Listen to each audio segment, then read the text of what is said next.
दोस्तों नमस्कार, सभी का स्वागत है विजय पथ पर। आज सुबह सुबह हमारे साथ आशुतोष नेगी जी लाइव जुड़े हैं क्योंकि मुद्दा ही इस प्रकार का है। आप देख रहे होंगे कि पिछले तमाम महीनों से अ, लगभग जो मुद्दा गरमाया हुआ था अंकिता हत्या केस का मुद्दा, इसमें 4 तारीख को एक अहम गवाह की गवाही इसमें हुई और जैसे ही ये गवाही हुई कोटद्वार परिसर में, उसके बाद तमाम चीजें खुलनी शुरू इसमें हो गई। तो आशुतोष नेगी हमारे साथ जुड़े हुए हैं जो लगातार शुरुआत से ही और अभी तक इस केस में बने हुए हैं, सुप्रीम कोर्ट तक इस केस को लेकर चले गए हैं। क्या कुछ वो मामला था, क्योंकि इसमें कई वीआईपीज का खुलासा भी आशुतोष नेगी ने किया। तो सबसे पहले तो आशु भाई आपका बहुत बहुत स्वागत है। और मैं आपका वीडियो देख रहा था जागो उत्तराखंड पर, उसमें आपने कुछ वीआईपी के खुलासे भी किए थे और जो विवेक आर्या ने अपने बयान जो दिए थे बड़े चौंकाने वाले वो खुलासे थे। तो सीधा हम पॉइंट पे आते हैं, मुद्दे पर आते हैं। 4 तारीख को ये गवाही हुई थी, क्या कुछ कहा उस विवेक आर्या ने उस गवाही में? देखिए, विवेक आर्य जो गवाह था वो भी एक हाउसकीपिंग का और रिजॉर्ट का कर्मचारी था। और हम्म। जिस तरह से अभिनव के बयान आए थे, फिर उसके बाद उसके भाई कुश के बयान आए थे, हम्म। उन लोगों के बयान से ये चीजें स्पष्ट हो रही थी कि अंकिता को वहां पे परेशान किया जा रहा था। लेकिन उन बयानों से ये स्पष्ट नहीं हो पा रहा था कि किस तरह से परेशान किया जा रहा था। जी। लेकिन अब जब विवेक आर्य ने परसों 4 तारीख को जो बयान दिए हैं, उसमें बहुत सारी चीजें स्पष्ट हो गई हैं कि उस रिजॉर्ट में अंकिता को किस तरह से परेशान किया जा रहा था। जी। विवेक आर्य ने अपने बयान में बताया कि 2 सितंबर 2022 को आप जानते होंगे कि 28 अगस्त की उसकी ज्वाइनिंग थी अंकिता की एज ए रिसेप्शनिस्ट, वहां पे ज्वाइनिंग थी रिजॉर्ट में। जी उसके अफजल। 4-5 दिन बाद ही 2 सितंबर को वहां पे पुलकित आर्य का जन्मदिन पार्टी मनाई जा रही थी। उस दौरान जो उसका मैनेजर है सौरभ भास्कर, उसने अंकिता के साथ धोखाधड़ी करके उसकी कोल्ड ड्रिंक में या ड्रिंक्स में शराब मिला के उसे पिलाई। क्योंकि वो शराब नहीं पीती थी, तो उसने थोड़ा सा ही जैसे ड्रिंक किया तो वो बेहोश जैसी हो गई। उसने उसके बाद वो शराब भी उसे मिलाई, कमरा शराब भी मिलाई थी, कुछ अलग नशीले पदार्थ वगैरह कुछ मिलाए थे? अब ये कंफर्म नहीं हो पाया, लेकिन जो इसके बयान आए हैं विवेक के, क्योंकि ये बात अच्छा, विवेक को अंकिता ने तो बताई। उसने शराब शराब का जिक्र किया है विवेक ने? उसने शराब का जिक्र किया कि अंकिता ने उसे बताया कि अच्छा। उस दिन उसने शराब पिला के, धोखाधड़ी से हम्म। शराब पिला के उसे बेहोश किया। उसके बाद वो रूम नंबर 106 में उसे ले गया और वहां हम्म। उसने उसके साथ फिजिकल रिलेशन बनाए, उसका रेप किया। तो ये बहुत एकदम। बड़ी बात थी और इस तरह की बात अभी तक बयानों में खुली नहीं थी। तो इससे ये स्पष्ट हो गया कि जैसे ही उसकी ज्वाइनिंग रिजॉर्ट में हुई थी, उसके बाद उसका शारीरिक शोषण शुरू हो गया था। तो ये बयान जो है कहीं न कहीं इस बात पे मुहर लगाता है कि जो हम संभावना जता रहे थे कि उस रिजॉर्ट के अंदर अंकिता का कहीं न कहीं शोषण हो रहा था, उसका सेक्सुअल हैरेसमेंट हो रहा था। तो इस बात पे मुहर लग गई है।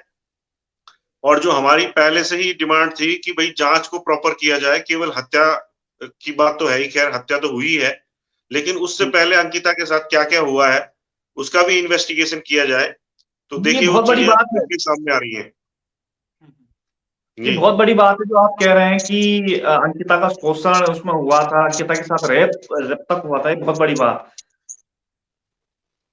जी हाँ, बिल्कुल। और 2 तारीख की जो एक घटना है, तो उसमें ये भी संभावना है कि उसके बाद कोई उसका वीडियो बना लिया गया या उसका कोई फ़ोटोग्राफ बना लिए गए और उसके बाद उसे ब्लैकमेल किया गया।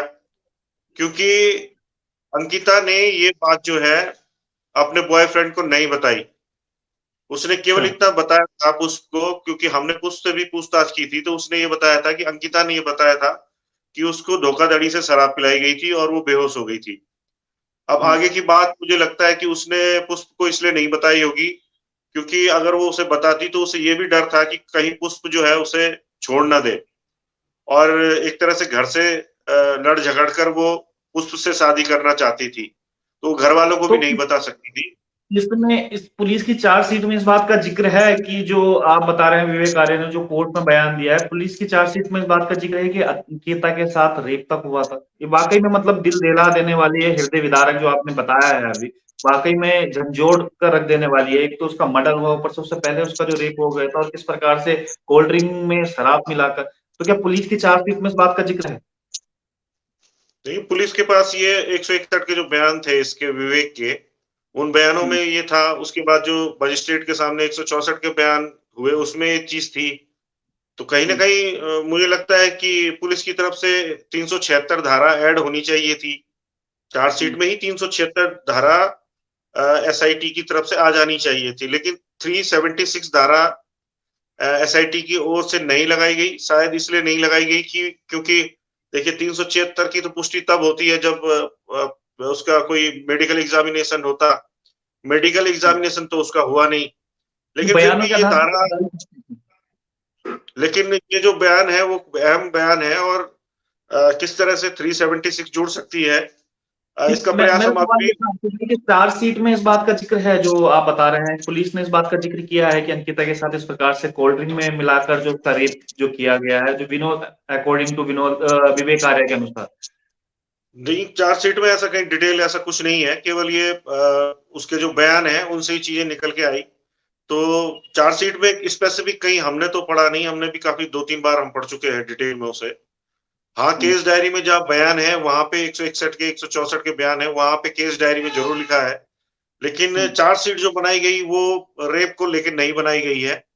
और हमारा ये तो कहना है इसमें भी कि कहीं ना इतनी कहीं बड़ी बात। प्रशासन पे सवाल तो खड़े होते हैं कि आखिर चार्जशीट में इस बात का जिक्र क्यों नहीं किया गया है, जब सारी चीजें खुल के सामने आई, जब विवेक आर्य ने जो कोर्ट में बयान दिए हैं, तो क्या पुलिस ने जिस समय बयान उनसे लिए होंगे तो वो बयान पुलिस को भी उन्होंने दिए होंगे उस समय?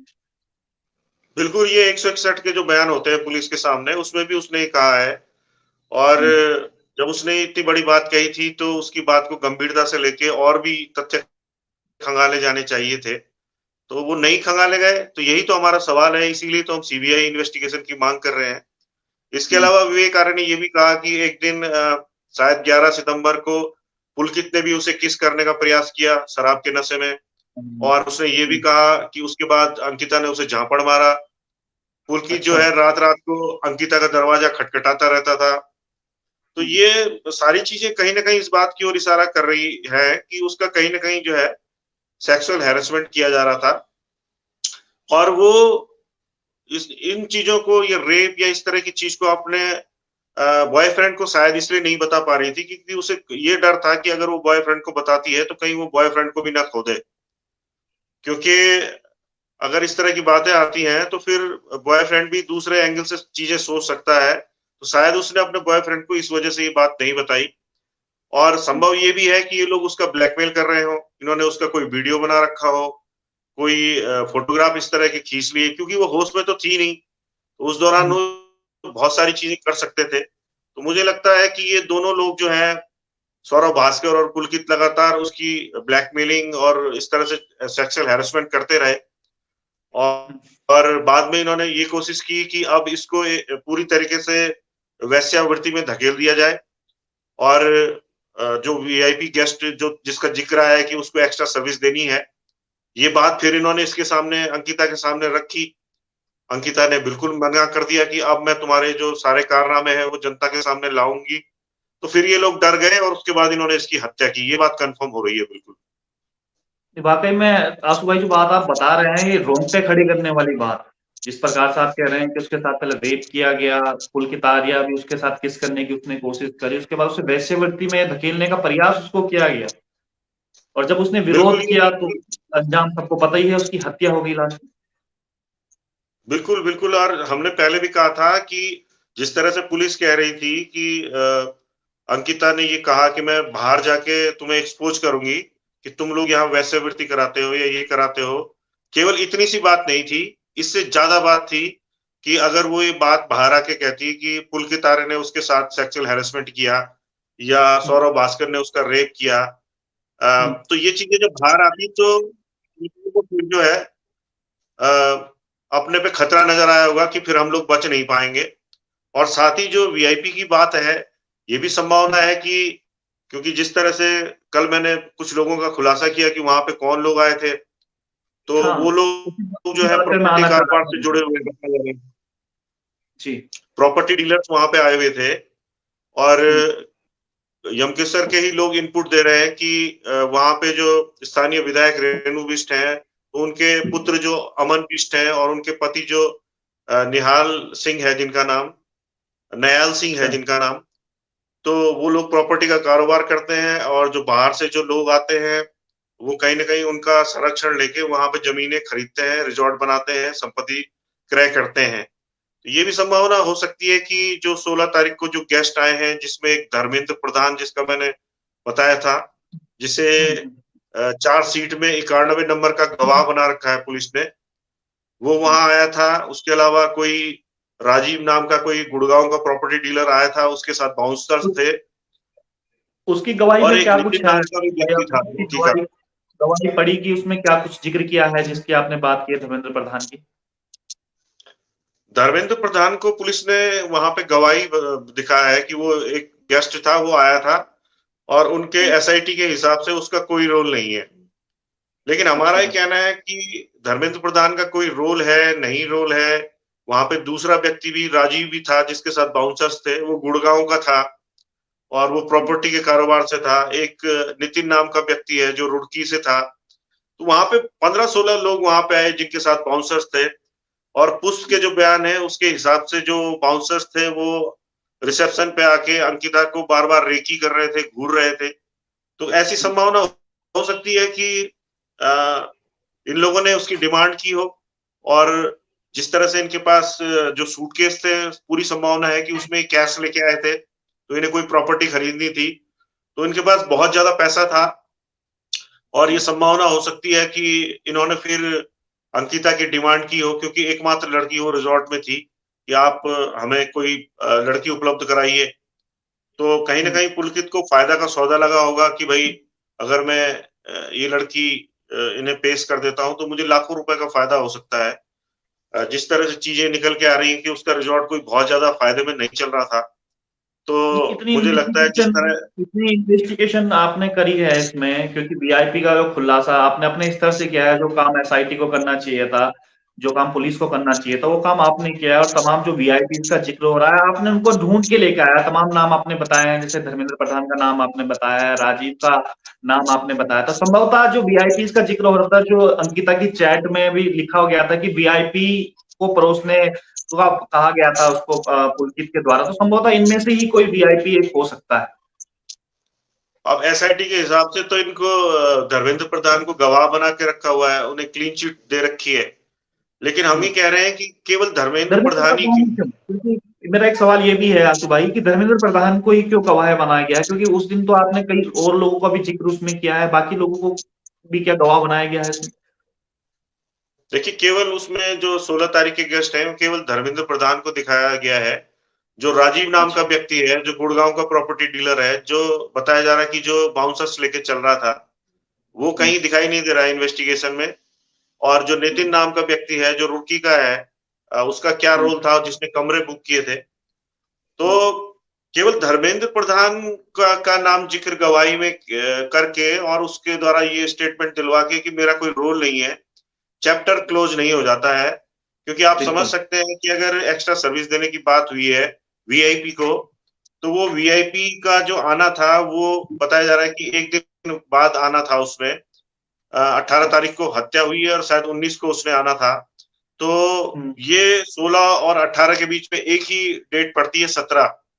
तो एक दिन में कोई और ज़्यादा गेस्ट वहाँ पे दिखाई नहीं दिए हैं। जो रिज़ॉर्ट का रिकॉर्ड निकाला गया है, उसमें ज़्यादा गेस्ट 17 को नहीं आए हैं। जो मैक्सिमम गेस्ट हैं, वो 16 को आए हैं और 16 को ही ऐसी डिमांड होने की संभावना मुझे लगती है कि 16 को शाम को या रात को इस तरह की डिमांड हो और 17 को फिर अंकिता को बोला गया होगा कि अब आपको जो है एक्स्ट्रा सर्विस देनी है।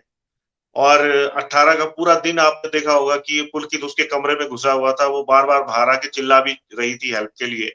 ऑडियो और रिकॉर्डिंग भी 18 सबने सुना है, जो ऑडियो रिकॉर्डिंग भी चलाया था, किस प्रकार से उस समय रो रही थी, कह रही थी कि भाई मुझे यहाँ से जाना है, अपने दोस्त को उसने जो फ़ोन किया था। आशु भाई इन सब चीज़ों के अब मैं देख रहा हूँ क्योंकि अब चीज़ें काफ़ी सामने पे आ रही हैं, लेकिन जो आज गवाह हैं जिन्होंने आज गवाही करी है, तो इतने दिनों से वो शांत क्यों थे? क्यों मीडिया के सामने आके उन्होंने सब चीजें गवाही क्यों नहीं दी? देखिए, वो जो गवाह था वो नरेंद्र नगर का रहने वाला है, विवेक आर्य। हम्म, और वो बहुत डरा सहमा था। उसने बाद में हमसे ये भी कहा कि मैं बहुत खौफ के माहौल में हूँ, मेरे पेरेंट्स मुझे गवाही के लिए भी नहीं भेज रहे थे, क्योंकि ये लोग अच्छा। बहुत शक्तिशाली हैं, ये कुछ भी कर सकते हैं, सत्ता पक्ष के लोग हैं। और जब वो वहां पे बयान दर्ज करवा रहा था, तो उसने जो 161 और 164 के जो बयान दिए हैं, उसमें उसने स्पष्ट तौर पे कहा है कि सौरभ भास्कर ने सेक्स किया है अंकिता के साथ। अंकिता ने ओहो। बताया कि अंकिता ने कहा कि उसने मुझे शराब पिलाकर, मुझे बेहोश करके मेरे साथ सेक्स किया। ये वर्ड्स हैं। साफ स्पष्ट तौर पे मैं ठीक। बता रहा हूँ, ये रेप भी नहीं है, सीधे सेक्स लिखा हुआ है। तो अब इसमें तो कोई गुंजाइश रहती नहीं है। तो लेकिन जब वो गवाही दे रहा था, तो कहीं न कहीं उसने इस बात को बहुत स्पष्ट तौर पे वहां पे नहीं बोल पाया, और उसने कहा कि सेक्स करने की कोशिश की। तो बाद में फिर हमने उससे पूछा कि आप पहले तो ये चीजें कह रहे थे, वहां पे ऐसा क्यों हुआ? तो उसने कहा कि मैं भारी दबाव में हूँ, तनाव में हूँ, और मैं कुछ बोलना कुछ और चाह रहा हूँ, मुझसे निकल कुछ और जा रहा है। जो मैं पूरी सच्चाई बोलना चाह रहा हूँ, तो पूरा सच मैं डर के मारे नहीं बोल पा रहा हूँ। तो कहीं न कहीं ये संभावना है कि उसके पास कुछ और भी जानकारियाँ हों, और भी तथ्य हों, तो उस पे लगातार ये अपराधियों के द्वारा दबाव बनाया जा रहा हो, क्योंकि ये भी कोर्ट में वहाँ खड़े रहते हैं। ये पीछे कोर्ट में खड़े रहते हैं, और ये तीनों वहाँ पे जो है लगातार अपनी उपस्थिति रखते हैं। और जिस तरह का पुलकित का क्रिमिनल रिकॉर्ड है कि ये अपने कर्मचारियों के साथ मारपीट करता था, तो जब भी कोई गवाह वहां पे आता है, तो उनकी जब शक्लें गवाह को दिखाई देती हैं, और पूरा कम से कम आधा दर्जन से ज्यादा वकील पुलकित आर्य की तरफ से उसकी पैरवी करते हुए गवाह के ऊपर जैसे एक तरह से टूट पड़ते हैं, क्रॉस क्वेश्चनिंग करते हैं।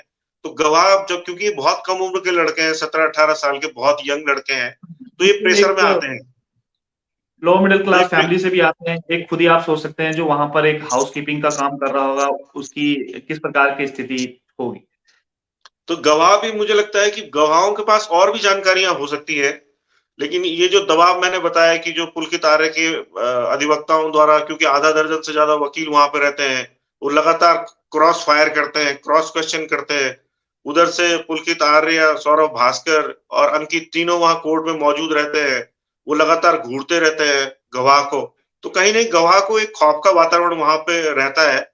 तो अब हम आगे देखेंगे कि इस बात को हम किस तरह से कोर्ट के सामने रखें, क्योंकि इनकी वहां पे जो मौजूदगी है, वो भी एक भय का वातावरण बनाती है, और गवाह जो है पूरा सच नहीं बोल पाता है। अंकिता के कैरेक्टर को भी असैसिनेट करने की कोशिश की जा रही थी कि उसका जो कैरेक्टर है इस प्रकार से ठीक कैरेक्टर की नहीं थी वकीलों द्वारा। बिल्कुल, ये चीजें कही जा रही थी उनके द्वारा। और अब तो देखिए, जब बयान इस तरह के निकल के आ गए हैं, तो अब तो इनका कैरेक्टर खुद एक्सपोज हो गया है अपराधियों का। सौरभ भास्कर का, या पुलकित आर्य का, या अंकित का, इन सारे लोगों का किस तरह का व्यवहार था, तो इनका कैरेक्टर निकल के आ गया है सामने। और आगे जब मुकदमा चलेगा, तो हम तो इनकी भी पूरी चैट मांगेंगे कि ये आपस में क्या बातें करते थे, अंकिता को क्या मैसेज भेजते थे, आपस में इनकी कहाँ-कहाँ बात होती थी, और जो ये 16 तारीख के गेस्ट थे, क्या इनसे आपस में बात हुई, या किसी और बड़े आदमी से उस दौरान फोन कॉल हुए। तो हम भी रिकॉर्ड्स मांगेंगे, जिस तरह से इनके पुलकित के डिफेंस में जो इनके एडवोकेट हैं, उसका कैरेक्टर असैसिनेशन कर रहे हैं अंकिता का। तो हम भी इनका पूरा रिकॉर्ड मांगेंगे, और अगर यहाँ पे कोई दिक्कत आती है, तो सुप्रीम कोर्ट में भी हम वहां पे बातें रख सकते हैं। तो निश्चित तौर पे ये केस जो है पूरी तरह से अब खुल रहा है कि न केवल ये मर्डर का केस है, बल्कि ये केस अब रेप एंड ब्रूटल मर्डर का हो गया है। पहले रेप किया, और जब रेप का खौफ हुआ कि रेप के बारे में लड़की बताएगी, तो उसके बाद उसका मर्डर कर दिया। तो इस तरह का जो केस होता है, वो rarest of the rare category में आता है, और इसमें मृत्युदंड यानी कि फांसी की सजा होती है। तो कहीं ना कहीं फांसी की सजा की ओर इनको ले जाने की हमारी कोशिश रहेगी, और पूरा प्रयास रहेगा। और जिस हिसाब से अभी तक गवाही जितनी हुई है, उन्होंने बड़ी ईमानदारी से गवाही देने की कोशिश की है। तो उम्मीद करते बीच हैं में कि ये भी इस तरह लगा की भी कि गवाही गवाह आगे। कहीं बदल नहीं जाए या उनको खरीद ना लें, धमकी वगैरह देकर कुछ इस तरीके की बात भी बीच में सामने आ रही थी। अब जैसा ये विवेक आर्य भी बता रहा था कि वो बहुत ज्यादा दबाव में है, एक बार उसे चक्कर भी आ गया था कोर्ट में, फिर उसे पानी पिलाया गया, तो फिर वो नॉर्मल हुआ। तो निश्चित तौर पे जो गवाह हैं, उन पर दबाव है, भारी दबाव है। अब वो, आप समझ सकते हैं कि जिस तरह का वो परिवार है, जिस तरह की उसकी पहुंच है, वो कहीं ना कहीं गवाहों पर दबाव बनाता होगा फोन के माध्यम से, रिश्तेदारों के माध्यम से। तो लेकिन फिलहाल ये खुशी की बात है कि जितने भी गवाह हैं, हालांकि बहुत गरीब हैं, गरीब तबके से आते हैं, लेकिन बिल्कुल। कोई भी गवाह अभी तक बिका नहीं है। बिका होने का मतलब अगर वो कोई प्रलोभन भी उसको मिला होगा, तो वो उसके प्रलोभन में नहीं आया है। लेकिन जो मानसिक दबाव आशु भाई, जो गवाहों में बनाया खुलासे जा रहा है, वो आपने आज जरूर दिखाई दे रहा है।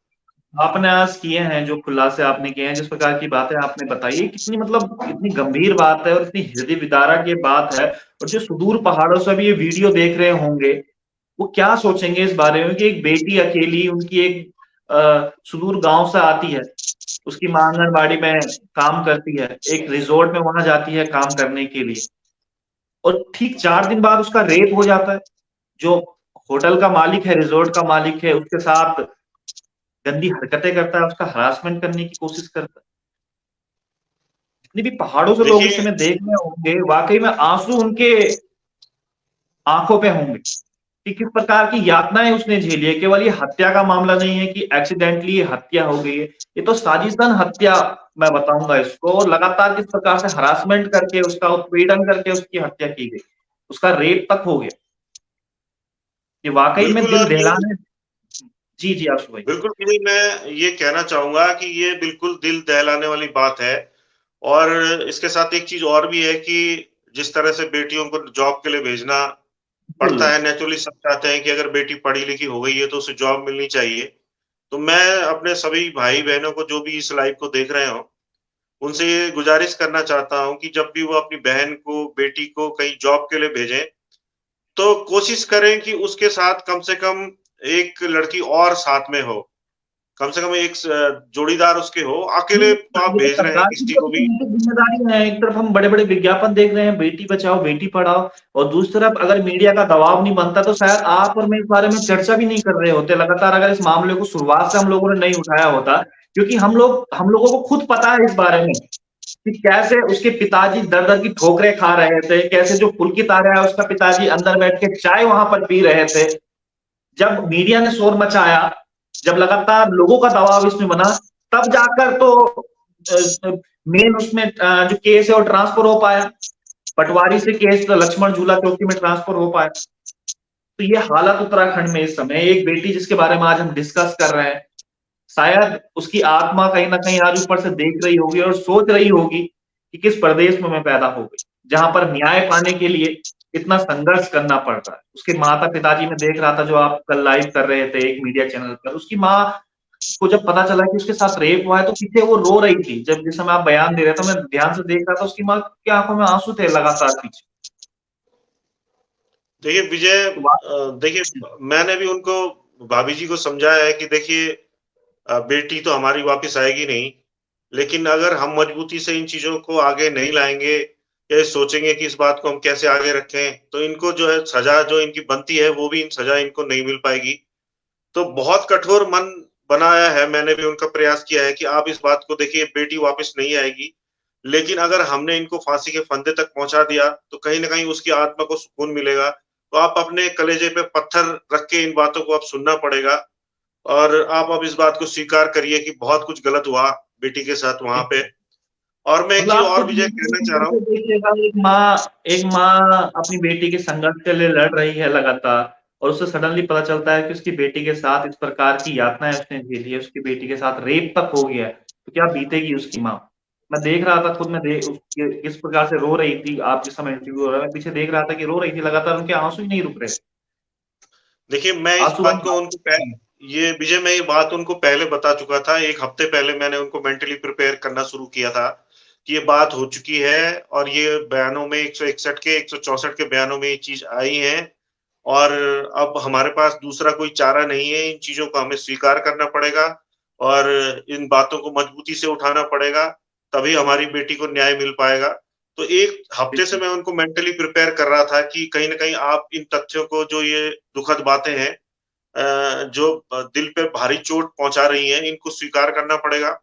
तो 1 हफ्ते के अंदर कहीं न कहीं वो जो आपने रोते हुए देखा, वो उस दिन का रोना तो आपने कम देखा, जब पहली बार सुना होगा तो कितना रोई होंगी। तो सारी चीज़ें हैं, लेकिन अब इसके अलावा कोई चारा भी तो नहीं है कि सच को स्वीकार करना पड़ेगा कि बच्ची के साथ क्या वहां पे हुआ।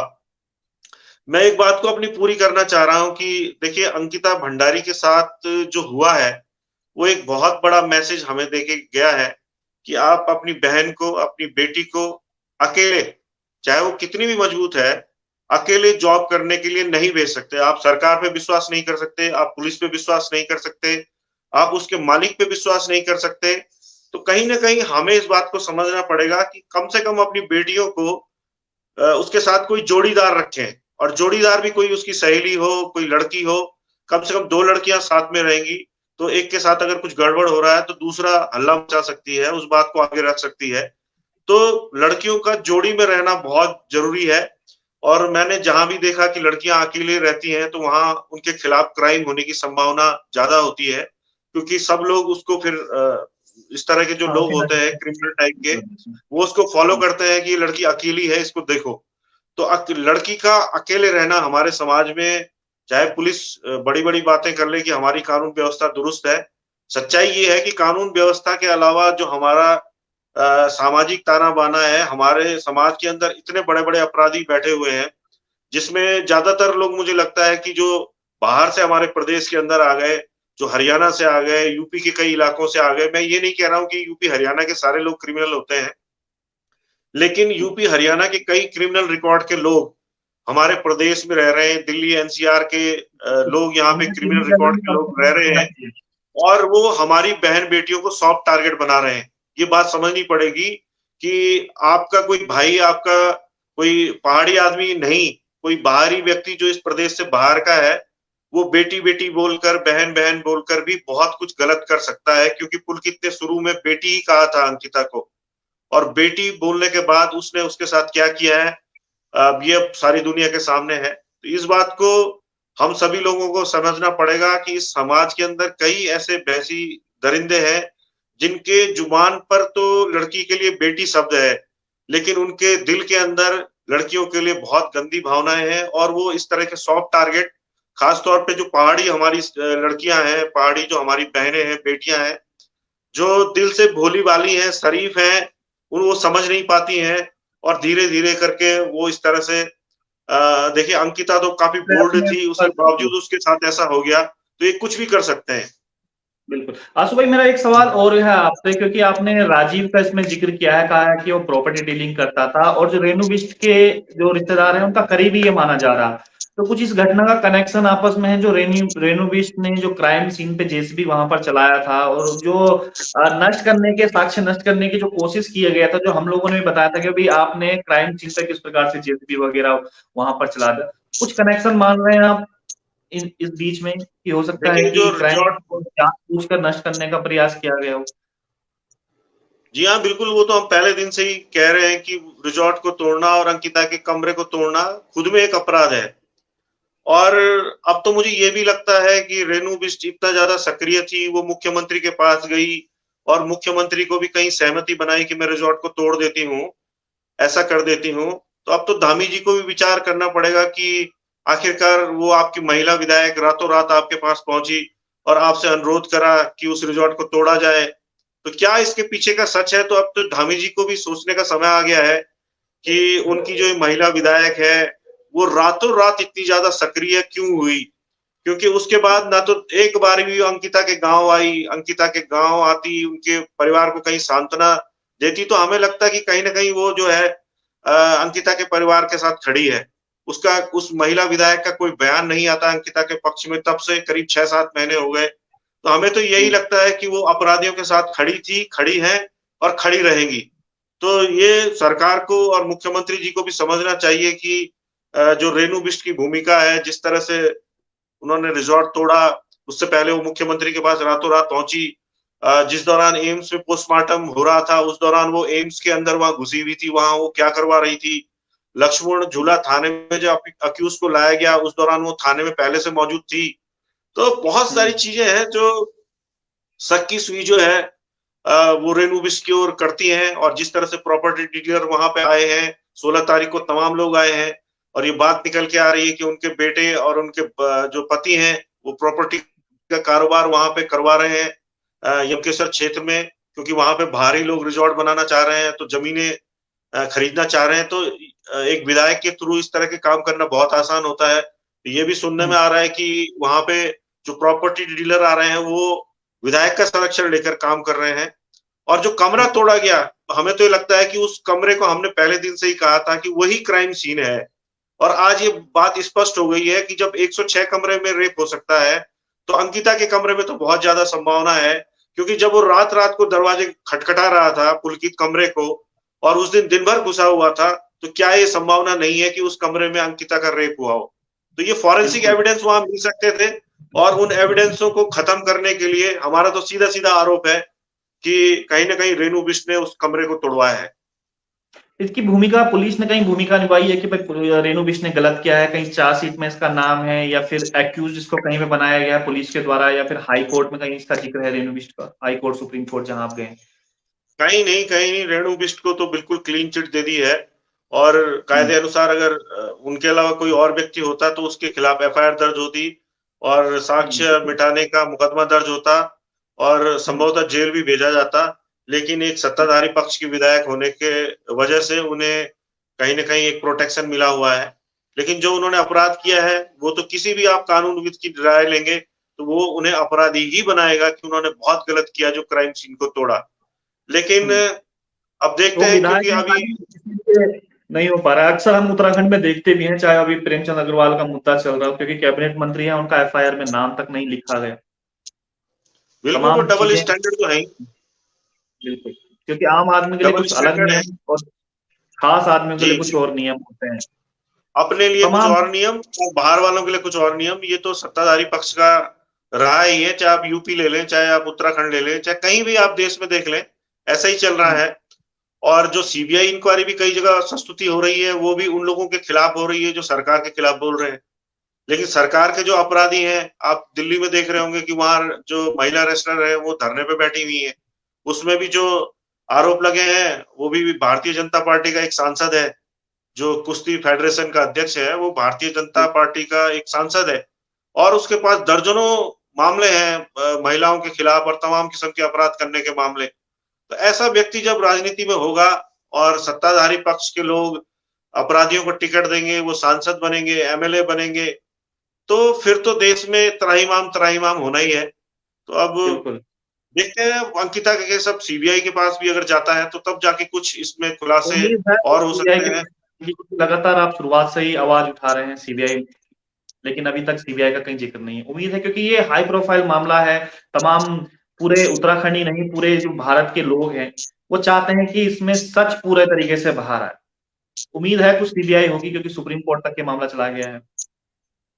जी, अब सुप्रीम कोर्ट से ही हमें आस है, क्योंकि सुप्रीम कोर्ट से ही अगर सीबीआई जांच की संस्तुति हो गई, तो फिर इसमें नए सिरे से जो ये सेक्सुअल हैरेसमेंट, रेप और तमाम चीजें निकल के आ रही हैं कि वहां पे प्रॉपर्टी डीलर आ रहे थे, और स्थानीय हम्म विधायक के साथ इनका क्या रिश्ता हो सकता है, पीएम में हम्म कहीं फेरबदल तो नहीं करवाया गया, रिजॉर्ट के कमरे को क्यों तोड़ा गया, क्या उसके अंदर निकल के आ सकता था। तो ये बहुत सारी चीजें हैं जो कि देखिए, वो फॉरेंसिक एविडेंस तो खत्म हो गए, लेकिन जो कॉल डिटेल है, जो मोबाइल लोकेशन है, चैट है, वो तो देखिए इलेक्ट्रॉनिक जो इस तरह के साक्ष्य हैं, वो तो अभी भी कनेक्टिविटी बनाई जा सकती है। और इसके लिए अगर ढंग से इन्वेस्टिगेशन किया जाएगा तो अभी भी अपराधी बच नहीं पाएगा। और कौन वो वीआईपी है स्पष्ट तौर पे, क्या इन तीनों में से जो 16 तारीख को आए थे जिनके मैंने नाम लिए, यही लोग थे या कोई और था या क्या था? तो ये तो इन्वेस्टिगेशन हम पहले से ही कह रहे हैं। और एसआईटी ने तो देखिए एक तरह से बिल्कुल मजाक बना के रखा हुआ है इन्वेस्टिगेशन का, और सिंपली एक मर्डर बता दिया है। कोई भी कानून का जानकार आपको बताएगा कि मर्डर जब होता है तो उसके पीछे एक बड़ा मोटिव होता है, कोई मजाक में किसी को नहीं मारा जाता। तो आज वो बिल्कुल मोटिव निकल के सामने आया है, क्योंकि अंकिता का रेप हुआ था, और उस इस बात को अगर वो बाहर बोलती तो उसके बाद फांसी के फंदे तैयार थे पुलकित और सौरभ भास्कर के लिए। तो इनके पास एक बिल्कुल। ही ऑप्शन था कि अंकिता को ही रास्ते से हटा दिया जाए। तो ये सारी चीजें हैं, और बिना सीबीआई इन्वेस्टिगेशन के मुझे नहीं लगता कि अंकिता को हम पूरा न्याय दिला पाएंगे। चलिए, उम्मीद जी। करेंगे कि कहीं ना कहीं सुप्रीम कोर्ट में मामला है तो सीबीआई इन्वेस्टिगेशन के लिए जो सुप्रीम कोर्ट है कहेगा कि सीबी इन्वेस्टिगेशन इसमें होनी चाहिए। लेकिन वाकई में जो आज खुलासा हुआ है, जो आशुतोष नेगी ने खुलासा किया है, जो विवेक आर्य का बयान था कि किस प्रकार से सौरभ ने उसके साथ रेप किया और किस प्रकार से जो उसके साथ शोषण उसका वहां पर हुआ, वाकई में अपने आप में एक रोंगटे खड़े करने वाली ये एक खुलासा। तो उम्मीद करते हैं कि अंकिता जहां भी होगी शायद उसको न्याय मिल पाएगा और जो उनके माता पिता हैं उसको लड़ने की और हिम्मत दे पाएगा, क्योंकि असली न्याय अंकिता को तभी मिल पाएगा, उसकी आत्मा को तभी शांति मिल पाएगी जब उसको वाकई में न्याय मिल पाएगा, जो दोषी हैं उनको उस प्रकार की सजा मिल पाएगी। आशु भाई आपका भी बहुत बहुत धन्यवाद, लगातार इस मामले में आप सक्रिय हैं, शुरुआत से ही सक्रिय हैं, लगातार सुप्रीम कोर्ट से लेकर हाई कोर्ट, और खुद इसमें तथ्य आपने ढूंढे हैं, खुद इसमें वीआईपी कौन थे, कौन कौन लोग उसमें थे, शायद इतना कोई और नहीं कर पाएगा। तो बहुत बहुत धन्यवाद आपका भी आशु भाई की, लगातार आप शुरुआत से इस केस में बने हुए। धन्यवाद विजय, क्योंकि मैं अकेला नहीं हूँ, आपका लगातार साथ रहा है और अभी बहुत सारे चीजें हमें साथ मिलकर करनी है, क्योंकि अभी न्याय की लड़ाई लंबी है और पहले सीबीआई का देख लेते हैं। अगर सीबीआई से संस्तुति हो जाती है उसके बाद काफी मेहनत हमें आगे भी करनी है। तो धन्यवाद आपका, जिस तरह से आप लगातार मेरा साथ निभा रहे हैं। आगे भी हम मिलके दोनों भाई अपनी बहन को, अपनी बेटी को न्याय दिलाने का पूरा प्रयास करेंगे। बहुत बहुत धन्यवाद। तमाम जो उत्तराखंड की जनता है, चाहे पूरे हमारे भारत देश की जनता है, सभी को मेरे ख्याल से एक तरफ होना ही पड़ेगा, वो समय आ गया है, क्योंकि हम देख रहे होंगे किरण नेगी है, उसको भी अभी तक इंसाफ नहीं मिला, उसके माता पिता भी दिल्ली में बैठे हुए हैं, उनको भी इंसाफ अभी तक नहीं मिल पाया है। ऐसे तमाम दर्जनों मामले हैं जो अभी दर दर भटक रहे हैं इंसाफ, और लचर कानून व्यवस्था के कारण अभी तक इंसाफ को नहीं मिल पा रहा। तो उम्मीद करते हैं कुछ ना कुछ तो इसमें होगा, कुछ ना कुछ एकत्र लोगों को होना पड़ेगा, एक सशक्त कानून हमें बनाना पड़ेगा। लचर कानून के तहत जो इंसाफ नहीं मिल पाता है, जो इंसाफ होने में जो देरी हो रही है, वो शायद नहीं हो पाई। बहुत बहुत धन्यवाद। तो आज के लिए इतना ही। सभी लोग जुड़े रहें और शेयर जरूर करें, जितना आप शेयर करते हैं उतना हम लोग मजबूत होते हैं और जो मुद्दे हम लोग उठाते हैं वो वाकई में जन जन तक पहुंच पाते हैं। बहुत बहुत धन्यवाद आशु भाई आप। धन्यवाद, थैंक यू।